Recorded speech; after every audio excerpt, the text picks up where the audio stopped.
అందరూ లక్ష్మీ కటాక్షం కోసం ప్రాకులాడుతుంటారు.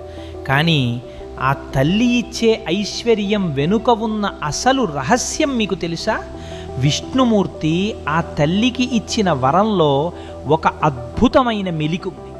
ఒకనాడు లక్ష్మీదేవి స్వామివారిని సేవించుకుంటూ, నేను కోరుకున్న వారికి ఎంతైనా ధనాన్ని ఇచ్చే అధికారం నాకు ప్రసాదించండి అని కోరింది. స్వామివారు సంతోషించి తథాస్తు అన్నారు. కానీ అక్కడ ఒక చిన్న నియమం పెట్టారు. లక్ష్మీదేవి ఎంత ఐశ్వర్యాన్ని ఇచ్చినా విష్ణుమూర్తి తలచుకుంటే దాన్ని మరుక్షణం వెనక్కి తీసుకోగలడు.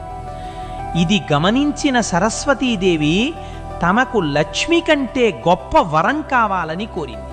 అప్పుడు స్వామివారు, తల్లి, నీవు ఇచ్చే జ్ఞానాన్ని మాత్రం ఈ సృష్టిలో నేను కూడా వెనక్కి తీసుకోలేను అని వరం